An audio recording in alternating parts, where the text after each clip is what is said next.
여러 가지 책을 썼지만 네. 독서의 발견이라는 책을 썼는데 거기에 여러 가지 메시지를 담겨놨거든요. 근데 거기에 독서 주의보 10가지 이렇게 써놨어요. 이게 이제 제가 책을 읽으면서 몸소 체험하면서 보고 느끼고 깨달았던 거를 이렇게 약간의 아포리즘 형태로 남긴 거거든요. 네네.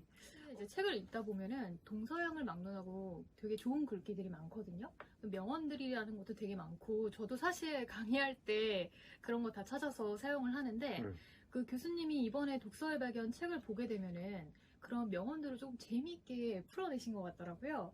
10가지 아포리즘에 대해서 정리를 해 놓으셨는데, 오늘 이제 그거에 대해서 집중적으로 한번 해보도록 하겠습니다. 네, 이 10가지가 어떻게 보면 책을 읽는 방법이기도 하고요. 네. 독서를 하는 자세와 태도에 관련된 것도 있고, 책을 어떻게 읽어야 되는지에 대한 어떤 구체적인 처방적 지침이기도 해요. 네. 네, 그래서 첫 번째가 예를 들면 읽지 않으면 읽힌다. 이게 부정문인데 이걸 다르게 거꾸로 긍정문으로 해석하면 읽어야 세상을 다르게 읽어낼 수 있다 이런 거예요. 우리 예슬이가 책을 너무 많이 읽고 와서 내가 예슬이 마음을 지금 다 읽어내고 있거든요. 그러니까 책을 많이 읽은 사람의 굉장히 중요한 거는 네. 왜냐하면 책을 읽는 것도 읽는 거잖아요. 네. 그리고 세상을 읽는 것도 읽는 거고 사람의 마음을 심리를 읽는 것도 읽는 거예요. 이게 다 정말 중요한 게 읽는 거잖아요. 근데 책을 많이 읽은 사람은 여러 사람들의 저자들을 만났고 저자들이 생각하는 사유의 깊이 들어가서 만났기 때문에 그런 사유의 깊이에서 건져 올린 샘물을 가지고 세상을 색다르게 읽어낼 수가 있어요. 그런데 책을 안 읽는 사람들의 공통점은 이렇게 보면 사유의 깊이도 얄팍하거든요. 그러면 한두 마디 시켜보면 바로 그 사람의 생각을 다른 사람들한테 들킬 수가 있어요. 그래서 읽지 않으면 읽힌다는 것은 바로 그런 거예요. 그래서 영어로 명언 있잖아요. read, 읽어라. 오와 그렇지 않으면 resign, 사임당한다. 그러니까 읽지 않으면 사임당한다. 그래서 그런 말 있잖아요. 모든 리더는 책을 읽는 리더다. 네. 그래서 리더치고 책을 안 읽는 사람은 없어요. 근데 책을 읽는다고 다 리더가 될 수는 없지만 네. 하여튼 어떤 지도자의 위치에 간 리더들은 책을 읽는 리더가 돼요. 그래서 저는 리더십은 책을 읽는 리더십에서 나온다. 이런 생각을 갖고 있어요. 멋있네요, 교수님. 멋있는 인지 알았어? 원래 알고 있었지만 더 멋있네요. 웹스 보니까. 네. 자, 그러면은 두 번째로 한번 잘 들으셨죠? 넘어가 보도록 하겠습니다. 안 읽으면 못 읽는다. 네, 이게 무슨 말인가요? 한국말인데 잘 이해가 안 가나 보다. 네. 바꿔야 되겠네, 명언을. 오늘 머리가 조금. 네. 안 읽으면 못 읽는다는 뭐냐면 책을 안 읽으면 이제 개념의 습득력, 개념이 부실해지잖아요. 네. 근데 개념이 부실해지니까 개념이 없으니까 이제 책을 읽다가 피는 순간 또 모르는 개념이 나와. 그러니까 읽다가 때려치워. 그러니까 안 읽으니까 개념이 없어지고 개념이 없어지니까 책을 읽으려도 못 읽고 이런 악순환이 이제 반복되는 거예요. 그래서 책을 예를 들면 저 참을 수 없는 존재의 가벼움이라는 책을 딱 보면 밀란 쿤테라 네. 거기에 예를 들면 이런 개념이 나와요. 니체 영원 회귀. 영원 회귀? 뭐야 이거? 모르니까 그냥 덮어버려. 그러면 이제 개념이 없어지니까 책을 안 읽게 되고 그 안 읽는 게 못 읽는 걸로 연결되는 거예요. 그래서 이게 이제 그 악순환의 반복이 되는 거라서 조금 어렵고 힘든 개념이 나와도 그걸 참고 한번 찾아보고 그래서 그걸 조금 더 이렇게 극복하면 이게 수준이 조금씩 올라가요. 난이도가. 그래서 처음부터 너무 난해한 책을 읽으면 좌절하니까 네. 적당히 어려운 책들을 자꾸 도전해서 수준을 조금씩 높이면 책을 우리가 읽어낼 수 있다는 것을 제가 보여드리려고 만든 거예요. 네. 좀 이해가 가나 이게? 네. 너무 이해가 좀 쏙쏙 가는데요. 개념 쏙쏙. 네, 좋습니다. 자, 그러면은 세 번째로 빨리 읽어봐야 남는 게 없다. 네. 우리 절 두고 얘기하는 것 같은데요. 우리 주변에 보면 자랑하려고 이제 책을 1년에 300권 읽었다. 물론 이제 300권 읽은 사람이 있죠. 근데 그 사람이 300권 읽은 책에 이런 책이 들어있을까? 예를 들면 스피노자의 에티카, 니체의 인간적인 너무나 인간적인 아침돌 이런 걸 1년에 300권 읽는 사람은 나는 니체도 못 읽는다고 생각해요. 그러니까 300권을 읽었다는 양을 중요시하는 게 아니라 나는 정말 모든 독서는 정독이어야 된다고 생각해요. 정독. 물론 이제 속독해서 빨리 읽어야 될 책도 없잖아 있지만 대부분의 책들은 왜 정독을 해야 되냐면 거기 나와 있는 개념들의 껍질을 깨고 들어가서 도대체 이게 무슨 의미인지를 파고 들어가서 생각해 봐야 되거든요. 생각해 보려면 천천히 읽는 수밖에 없어요. 물론 이제 그 속도가 수준이 높아지면 점점 빨리 읽을 수 있겠지만.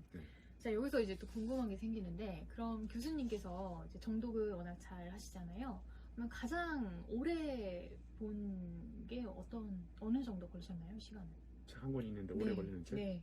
아직도 읽고 있어요. 뭐 예를 들면 스피노자의 에티카는 지금 한 10몇 년에 걸쳐서 읽고 있어요. 그래도 이해가 안 가서 이따 또 나올 수 있는 명언 중 하나인데 이 고전을 읽다가 정말 고전을 면치 못할 것 같아요. 그렇죠. 네. 네. 다음. 그래서 네. 저는 죽을 때까지 이 스피노자의 에티카를 반드시 해석할 거예요. 읽어내고 말 거예요.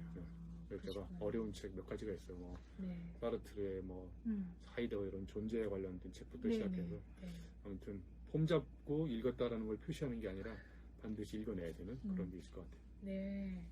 자, 그래서 연결이 되는 것 같습니다. 고전을 읽다가 고전을 면치 못한다. 지금 언뜻 얘기해 주셨는데, 이걸 거꾸로 얘기하면 네. 고전을 읽지 않으면 고전을 면치 못한다. 원래 이런 명언을 내가 만들었었는데 오히려 이제 아까도 우리가 고전에서 얘기했지만 고전이 공통점이 뭐냐면 일반인들이 읽기 어려운 책들이 굉장히 많아요. 그쵸. 네. 맞아요. 그러니까 누구나 다 읽어야 된다고 얘기하는 책이 고전인데 거의 많은 사람들이 읽지 않는 책이 또 고전이거든요. 그러니까 그런 어려운 책을 일반인들의 통념으로 고전을 읽어야 된다 이런 고정관념을 가지고 고전을 계속 읽다가 인생이 정말 전반적으로 고전을 면치 못할 수가 있어요. 그래서 저는 고전 어려운 책은 해설서를 먼저 읽어봐라 이런 것도 하나의 방법일 것 같아요. 그리고 고전 중에도 다 어려운 게 아니에요. 네. 뭐 그래서 그 중에 쉬운 고전부터 도전해보고 난해한 고전은 그 고전을 읽고 철저하게 해설한 해설서를 먼저 읽는 것도 하나의 방법이다. 저는 이렇게 생각해요. 자, 다섯 번째로 넘어가 보겠습니다. 읽은 척해도 아무도 알아주지 않는다. 요즘 슬픈 얘기인데요. 네. 네. 우리 주변에 보면 이제 자랑하기 위해서 읽는 사람들이 많거든요. 그렇죠. 네, 그래서 맞아요. 한때 유행했던 뭐 마이클 샌델의 정의 책이 베스트셀러였잖아요. 그쵸. 네. 네. 근데 그 책을 폼으로 들고 다니는 사람이 너무 많은 것 같아요. 끝까지 읽어본 사람 별로 없을 것 같고. 최재천 교수하고 장대익 교수님이 번역한 통섭이라는 책이 있어요. 네. 에드워드 윌슨의. 네. 그 통섭을 처음부터 통째로 섭렵한 사람 내가 보기에 거의 없어요. 제가 봐도 굉장히 에드워드 윌슨의 사회생물학이 굉장히 어려운 책이거든요. 이렇게 그 어려운 책을 자꾸 이렇게 읽은 흉내를 내가지고 사진 찍어가지고 페이스북에 이렇게 그만 올리시고 정말 내 수준에 맞는 책을 즐기면서 나의 뼈와 살이 되는 책을 골라서 읽는 게 저는 중요하다는 생각이 들어요. 네, 맞아요. 가장 쉬운 것부터 접하고 난 다음에 어느 정도 내가 개념이 쌓이면 그 다음 단계로 넘어가는 게 저도 굉장히 중요하다고 생각을 하거든요. 네. 자, 근데 여섯 번째. 책을 읽지 않으면 책 잡힌다. 네. 네. 이것도 거꾸로 얘기하면 책을 읽으면 대책도 생기고 묘책도 생겨요. 책을 읽지 않은 사람들이 자꾸 이제 술책이나 이상한 이제 책임을 자꾸 전가를 시키려고 하거든요. 그래서 이 책임이라는 단어를 보면 responsibility인데 이걸 쪼개보면 response와 ability가 합쳐진 거잖아요. 그래서 책임감이 강하다 이런 얘기는 상대방이 갖고 있는 아픔에 대해서 내가 리스폰스 할 수 있는 능력, ability거든요. 그러니까 정말 책을 많이 읽은 사람들은 인문학적 감수성이 풍부해져서 타자의 아픔을 감지할 수가 있어요. 이거 왜냐하면 인문학이라는 게 사람의 얼룩, 아픔을 읽어내는 학문이거든요. 그쵸. 그러니까 그런 인문학 책을 우리가 많이 읽어야 되는 이유 중에 하나는 사람들이 저마다 겪고 있는 아픔이 무엇인지를 이 감각적으로 인식해내는 감수성을 길러내는 거거든요. 그래서 그런 책을 많이 읽으면 정말 다른 사람들을 우리가 잘 책임질 수 있지만 책을 안 읽은 사람들, 그런 사람들은 정말 책 잡힙니다. 그래서 제가 이런 강좌를 개설하려고 그래요. 책 잡히기 전에 책을 쓰자, 뭐 이런 강좌를 개설하려고 합니다. 저 1순위 수강신청. 자, 그 다음에 일곱 번째. 지금 읽지 않으면 다시 읽기 어렵다. 네. 네. 지금 제 방에도 한 1년 전, 2년 전에 책 사놓고 아직 안 읽은 게 있거든요. 그러니까 우리가 이렇게 얘기하잖아요. 네. 요거 내가 다음에 읽어야지. 다음에 맞아요. 읽어야지. 그랬는데 맞아요. 또 사. 모든 책을 사는 즉시 다 읽어낼 수는 없지만 가급적 지금 시간을 내서 읽지 않으면 우리가 다음에 읽어야 될 책은 끊임없이 나오거든요. 그래서 시간 날 때마다 네. 조금씩 지금 읽어야 우리가 다음에 읽어야 될 책, 결심하는 책이 점점 줄어들 것 같아요. 네. 그러면 독서를 할 수 있는 가장 최적의 시간은 물론 사람마다 다르겠지만 교수님께서는 그러면 언제 이렇게 독서를 많이 하세요? 주로 뭐 취중에도 책을 읽고요.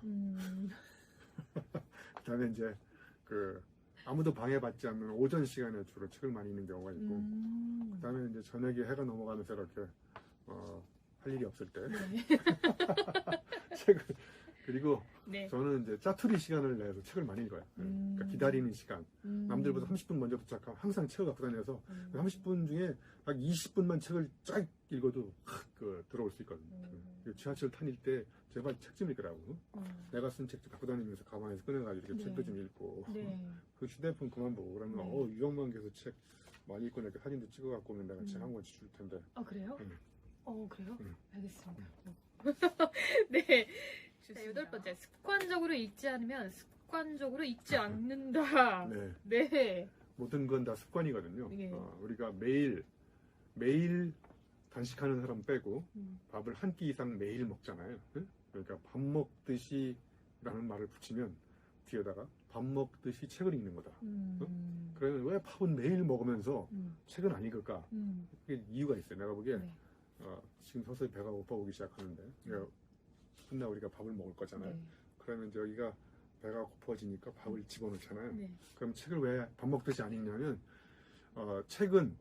음식은 우리의 건강을 확보하는 거라서 위로 집어넣지만 책은 우리의 정신 건강 또는 정신적 지력을 멘탈 근육을 길러내기 위해 책을 읽는 거잖아요. 그렇죠. 그러면 책은 머리에 집어넣는 음식이거든요. 지식. 음. 그러면 머리가 배는 늘 고프고 음. 머리는 늘 편안하고 그러니까 이게 머리에 지식이 안 들어가는 거예요. 응? 그래서 내가 머리에다가 네. 넣는 그 음식을 하나 개발했어요. 배고플 때는 설렁탕이나 추어탕 이런 걸 먹듯이 네. 뇌가 고플 때 먹는 음식을 하나 개발했어요. 어떤 거? 뇌진탕이라고. 예, 뇌진탕은 실제 뇌진탕이 아니고 뇌에게 주는 모든 신선한 음식을 다 뇌진탕이라고 보면 돼요. 그 뇌진탕의 가장 강력한 음식이 뭐냐면 책이에요. 책. 그러니까 책 읽어서 머릿속에 집어넣게 들어가려면 이 머리가 약간 균형이 깨져야 돼. 그래야 여기 정보를 집어넣어서 균형이 맞춰지거든요. 우리 배고픈 바로 음식 집어넣어서 여기 균형을 맞추잖아요. 그쵸. 균형을 너무 맞추니까 이게 앞으로 배둘레햄 이렇게 배둘레햄이 스페어 타이어가 나오는 거죠. 저 오늘 그러면은 집에 가서 이제 저녁에 야식으로 뇌진탕을 한번 먹어보는 걸로. 좋네요. 네, 양념 촉촉 뿌려갖고. 자, 그러면 9번째. 책을 사지 않고 빌려 읽으면 빌붙어서 살 수 있다. 네. 교수님 이건 뭔가요? 네. 저는 이 세상에서 가장 안 좋아하는 놈이 책 빌리러 오는 놈이 있어요. 더 쓰레기 같은 인간은 책 빌려다가 잃어버린 적이 있어요. 그쵸. 응? 네, 그러면 그러니까. 그놈하고 인간관계 끊었어요. 내가 네. 정말 소중하게 생각하는 책 빌려다가 잃어버렸어. 그러면 인간이 아니에요. 내가 소중하게 내 메모도 써있고 막 침 흘린 적 이 땀방울 떨어진 거 막 거기 나의 고뇌의 흔적이 들어있는 그 새끼가 빌려다 잃어버렸어요. 그래서 저는 그때 깨달은 게 뭐냐면 자, 우리가 스타벅스나 이런 커피 한 잔, 한 몇 잔 안 먹으면 책을 살 수 있잖아요. 책은 사서 여기다 막 신발로 낙서를 하고 그래야 내 책이 되지. 빌려다가 읽으면 내 마음대로 막 줄도 못 치잖아요. 그쵸. 그러니까 책을 빌려서 읽으면 인생도 빌 붙어서 산다. 근데 저는 진짜 이게 중요하다고 생각하는 게 저도 여태까지 책을 빌려서 읽어본 적이 없어요. 무조건 다 사서 읽었고 저는 그거 되게 좋아하거든요. 책을 샀을 때 약간 좀 변태 같기도 한데 책을 열어보고 냄새를 맡아요. 그 종이 냄새가 너무 좋은 거예요. 종이가 인쇄 주는 냄새가. 질감. 네, 그거를 물질성. 너무 좋아해서 책은 무조건 사서 보는 게 저는 진짜 좋다고 생각을 합니다. 네, 격하게 공감하는 문구였어요. 자, 10번째. 네, 책만 읽고 책 밖으로 나가지 않으면 책만 읽는 바보가 된다. 네. 그러니까 이게 역설적이긴 하지만 9번째까지 책 엄청나게 읽으라고 해놓고 그쵸, 그러니까요. 책만 읽지 말라고 하는 건 네. 이상하잖아요. 제가 버벅거렸잖아요. 그래서. 예. 그런데 자연에 의해서 흔들거리며 길가에 피어있는 꽃 한 송이가 책 한 권을 능가하거든요.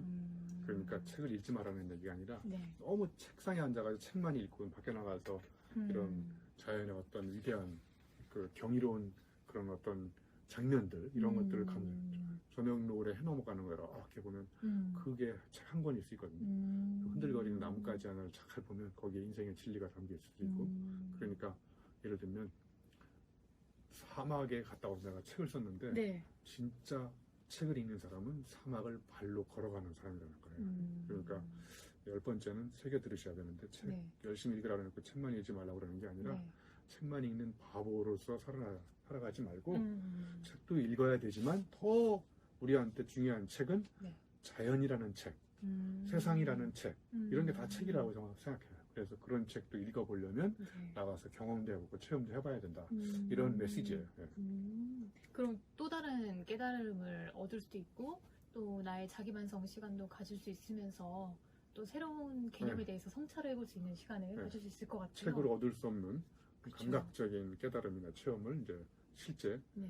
두 발로 걸어나가서 세상과 맞부딪히면서 얻을 수 있는 거죠. 예. 네. 와, 지금 우리 교수님께서 10가지 독서주의보에 대해서 아주 재미있게 말씀을 해주셨는데요.